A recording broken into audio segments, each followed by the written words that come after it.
Hi guys, today we're going to be making a seafood paella.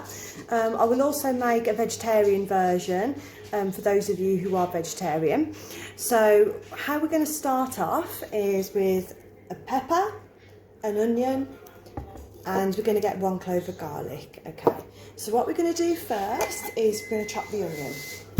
So place the onion on your chopping mat, and then you need to cut it down the middle. You want it in half, because then when you place it on your chopping mat they don't move when you're trying to chop them smaller. So what I tend to do now is take the 2 ends off,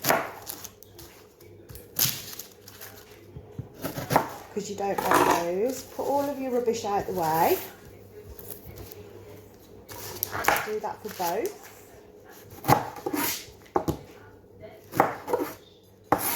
Get rid of that. And then you want to peel off the outer skin, because you don't want the brown skin in there. Okay. Oops. So, take off the brown skin. There we go. Okay. So those are now ready to be chopped. Okay. So what we do next is place your onion like this. If you can see that, like that. And then cut it down the centre so you have 2 halves like this. Okay, hold it together tightly, make sure your fingers are well away from the knife, and continue to slice downwards. Okay, and then turn your onion to the side and slice the opposite way. Again, make sure your fingers are well out of the way. If you struggle at all, because it will start to fall apart at this point, and then you might need to do it just in bits on the chopping mat. If it starts to slip, make sure you do it in separate bits, it's fine.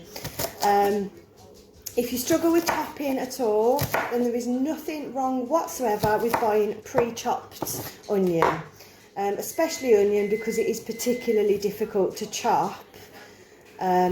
It is one of the more dangerous ones to chop because it slips. Okay, so I'm going to do the same with the other half of the onion.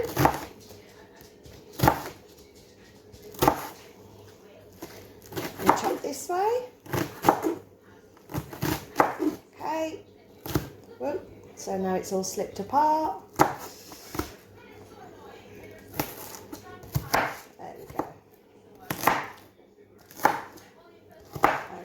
You might want to make it more finely chopped than that. Okay, so now we're going to pop 1 tablespoon of olive oil, or you can use sunflower oil, any oil you've got, because olive oil is the more expensive type of oil, into your paella pan. If you don't have a paella pan, that's fine. I'm actually using a wok. Just any big deep pan, because there's a lot of stock to go in, so it is quite high, so you'd need a deep pan. Okay, so bear with me a moment and I'll just do that. Okay, so here's the tablespoon. And all the way, that is, I've just got a tablespoon left, so how about that? There we go. And then you can pop your onions straight into there now. Don't put it on yet, because you don't want anything to overcook while you chop your other vegetables. So onions are all in the pan. Okay, so your next step is chopping your pepper. You can use any colour pepper you want. The recipe suggests red pepper, because it's the sweeter one. But any pepper, if you prefer green, use a green one. It doesn't matter, it's up to you if you like the spiciness of the green one. So what I've done with the red pepper, I've just chopped the top off it, and I've taken the middle out. So to do that, I just used the knife round the edge like that and pushed it out, and it came out. Okay, so now what we're going to do is put it upside down, because it's got the flat edge at the bottom, and chop down the middle like that. Got our 2 halves. Again, put them as flat as you can, so there's a flat edge on the bottom, put them like that, and again chop down the middle. Okay, now it gets a bit more tricky. Now what I would do, guys, is I would take this white bit out. So you do have to be very careful with doing this, and again, there's nothing wrong with buying pre-chopped peppers either. That's, if it's safer for you, then do that. And I'll take those white bits out. You have to run the knife along them, unfortunately, so it isn't the easiest of jobs, especially if you have a tremor. So like I say, please buy pre-chopped if you need to. Okay, so then I'm going to just cut them into little slices. Don't want it too thick.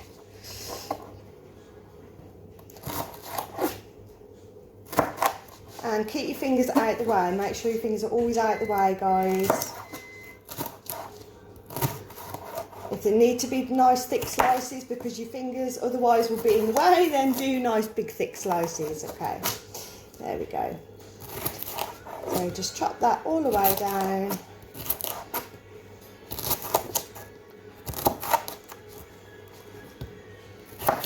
And if you want to make it look really posh, which I think we will, you can either leave them like that, nice and chunky in strips, or because it's a paella and it's quite a delicate dish, you can line them up, all the strips, so they're roughly together like that, and cut down all of them and you'll get cubes. I personally think the cubes might be a bit nicer for this dish rather than big long pieces, but you can do it however you want. Okay, so then what I'm going to do with that is pop that straight into the paella pan. Okay guys, so straight into the pan, the wok, the paella pan, whatever you've got. Okay, so we have one final thing to chop, which is our garlic. Okay, so in order to get a clove out of our garlic, again, buy pre-chopped if you need to. You need to peel away the outer layers. There we go. So you get all of this sort of crispy skin stuff. And then take the top, pull that when you can, and it'll allow you to pull out a clove. Just like that, okay. So then what you need to do next is peel the clove. You don't want the outer skin. So again, take the two ends off, chop the two ends off, and just peel away this skin that we don't want. And put that in your rubbish pile. And any bits that are here, you want those in your rubbish pile. You don't want them accidentally going in your paella. Make sure you've peeled off all the skin. Some bits will be a bit sticky and don't want to come off. That's it. Okay, and then there we go, lovely. So we get rid of all of that rubbish, just pop it to one side. Okay, so with our clove of garlic, you're just going to chop it as finely as you can. If you have a garlic crusher, even better, because it's very hard to chop garlic well, because it needs to be little really, because you don't want great big pieces of garlic. However, you can buy it, again, you can buy it pre-chopped, and I often do. In this particular case I didn't, but usually I do actually buy the pre-chopped stuff because it saves it being big chunks. So I'm just trying to cut it as finely as I possibly can without chopping my fingers off. There we go. Okay, and then what I do as well, put it into a little pile and chop it again. Because the smaller these pieces can be, the better. Garlic crusher is really good for this because it prevents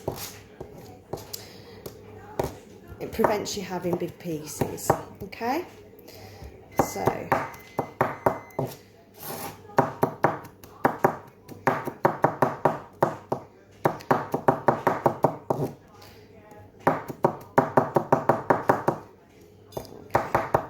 nicely chopped.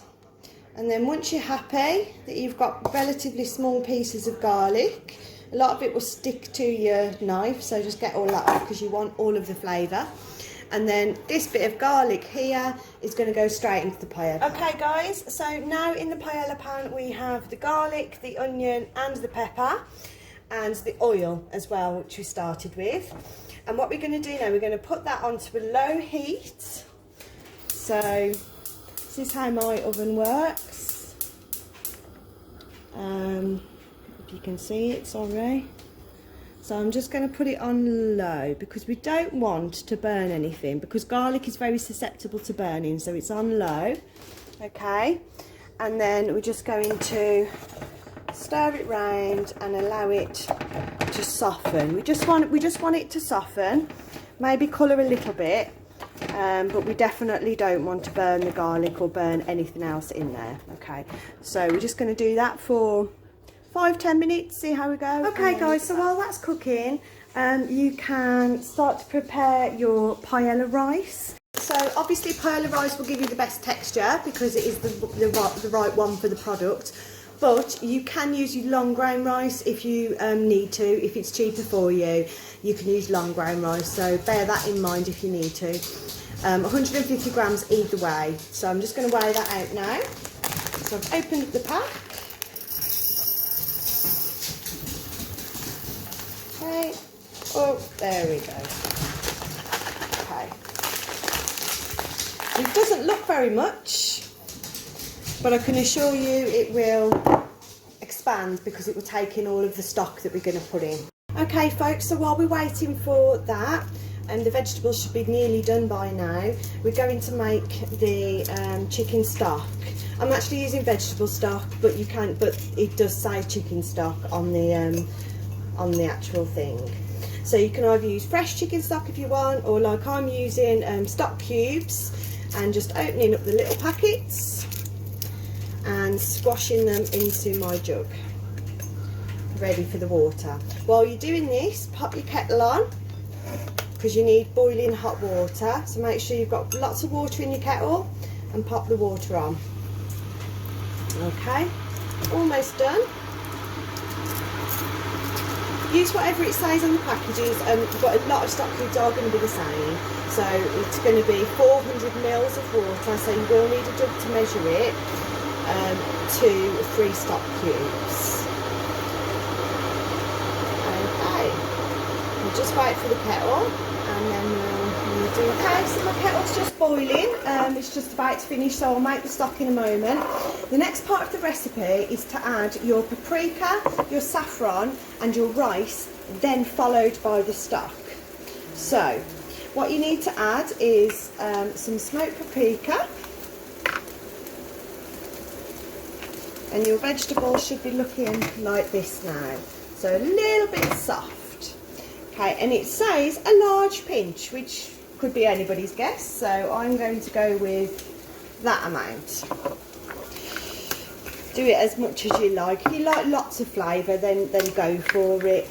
And it also says to add some saffron. Now, if you can't afford saffron, just leave it out. It doesn't matter. It's not essential. It obviously will give a nice flavour, but it isn't essential to use saffron. So I'll leave that with you. Okay. So a large pinch of saffron if you are using it. Put that in. And add your dry rice. Okay. And you want to stir that in. Make sure it's well mixed through.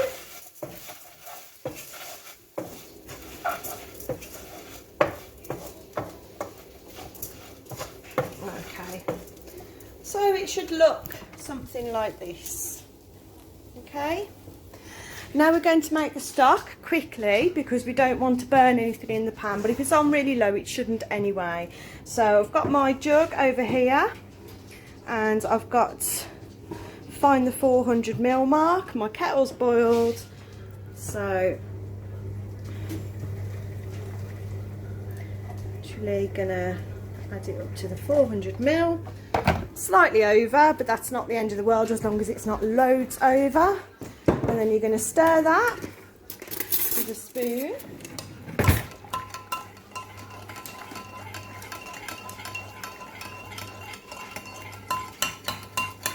Mix it nice and well together. And that needs to go straight into your pan. Okay. There we go. Now, looks a bit like it will obviously absorb all of that liquid. At the moment it looks very liquidy. So what you need to do now with that is simmer for 15 minutes and then add more water if needed. So you need to turn it up a little bit so it's simmering but not boiling. So I will show you in a minute what simmering looks like once mine gets up to a simmer, because it obviously was on very low, so it's not up to a simmer yet. Okay guys, so mine's up to a simmer now. So you need to see these bubbles of heat popping up at the top but not boiling. You'll know the difference because it will start to rise up in the pan if it boils, and we don't want that. So let me show you. Okay, and you can leave it like that for 15 minutes. Obviously keep an eye on it. Best not to leave the room, as you always wouldn't do with any cooking anyway. But leave it to simmer for 15 minutes and then we're going to finish it off. There's not much left to do. So my paella has been simmering now for 15 minutes. I did need to add some more water, so keep an eye on it guys, because you don't want it to dry up. This was following the recipe, but it did absorb all of the water, so I had to add about another 100 ml, maybe a little bit more. So I'll just show you what it looks like at the moment after adding that bit of water. Okay, so what we're going to do now is this is where you can make it what you want to make it. So we're going to add the prawns, the vegetables, whatever it is you want to add. We're going to add today prawns, peas and broad beans, but you can add whatever you want in a way. So we're also going to make a vegetarian version where I'm going to use a meat alternative, but you could use mushrooms instead, or you could use chickpeas as well. So what we need to do is literally, because the prawns, if you bought prawns for this, the prawns need to already be cooked, because you are just going to put them in at this point now. If you do buy uncooked ones, obviously fry them first. Okay, so I'll show you what we're going to do next. So what you're going to do now is you're going to add to your paella dish, which is still simmering away on the stove. You're going to add 150 grams of prawns to your dish. Cooked prawns, and give those a little stir in and allow it to continue to simmer. Mine's going to look less in the pan than yours does, because I've separated two portions out. I'm doing one seafood one and one vegetarian, but whichever way you do it, it's 150 grams of either. So it's either your vegetarian alternative, whatever that might be, chickpeas, mushrooms, meat alternative, whatever it is, or your 150 grams of prawns, one or the other, because you're going to do the one whole dish probably, unlike me, because I'm showing you both. Okay, then you're going to add 100 grams of peas. I've bought tin peas, but it is probably better to use frozen, or because they're a bit fresher, but I've done this because it's cheaper and easier. So I'm literally, because it's 300 grams in this tin, I'm not going to weigh it, I'm going to put a third of the tin into the mix. In my case, I'm going to split that third across my two, but in your case, you're going to put all of them in the one. Okay? And then I'm going to do exactly the same with tinned broad beans. Again, you can buy them fresh if you want to, but it's just a lot easier and cheaper. So I'm going to put some of those in, 100 grams again, and I'm going to split them between my two pans. Okay, there we go. That's it, that's that done. So I'll show you what it looks like now then. And then you do need to let all of that cook through together for at least a few more minutes, and make sure it is still simmering. We don't want it to be too low a heat, so make sure it's simmering, because you need to cook those things that you've added. Okay, I'll show you what mine looks like in a second. Just make sure it's mixed in first.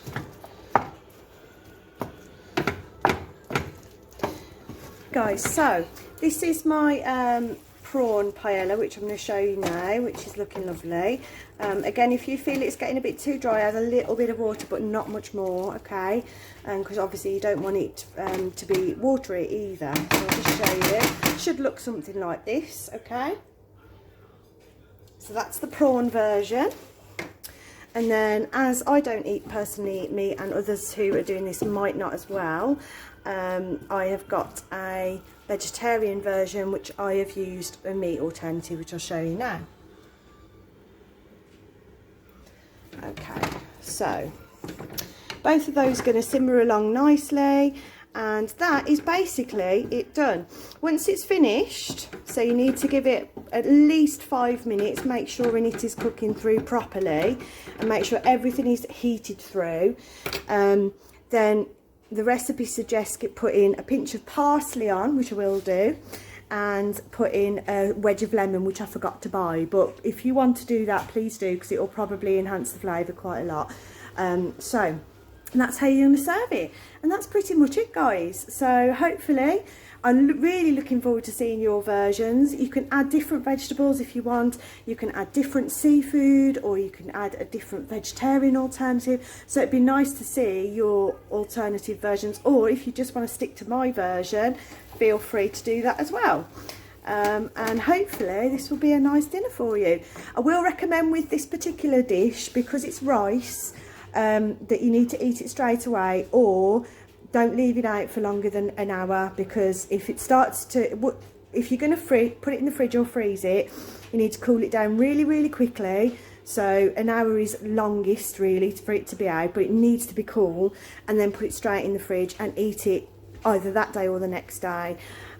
Just because it's rice and it's a bit, and also seafood if you're doing the prawn version, so obviously you need to be very careful.